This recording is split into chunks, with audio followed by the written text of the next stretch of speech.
So, karon aw-aw ng aw-aw kay paaw-aw na to tong iro ang ato ang manager. Natutulog ka na, kumakain ka pa, may ice cream ka na, may sweldo ka na. Ano yan? Ano yan? Oh, ano to? Sabi mo ice cream. Hindi yan ang tanong. Tubig. Wala na nga, naubusan. Alam, hindi masarap yan. Paano mo masabi?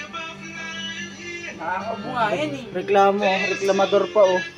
Reklamador. Kaon or ulam, dre hurot na. Di ari wala pa na hurot bisag nabawas gamay. Ay gamay siguro di ito maubos. Ilan? Dire kauna na de. Diha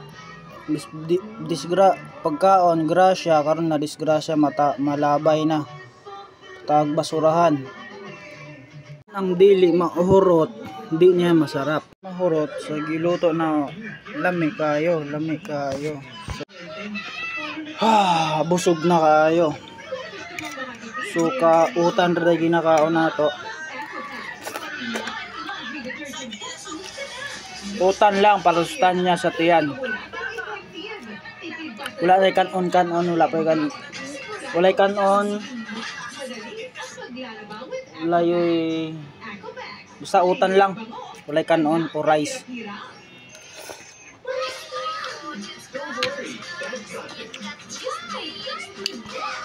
Kaano tag gulay yung tawag sa Tagalog. Gulay buddo, pipino.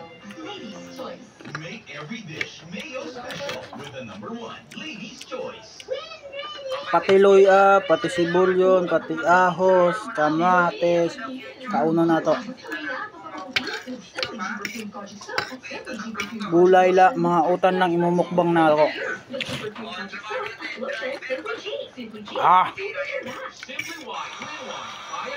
Utan mukbang nang nato karon challenge ko to sa kinabuhi sa bugka busog. So karon mahurot na lang to. Parang kilawin ng kalabasan, pipino, tapos may sili, luya, kamatis.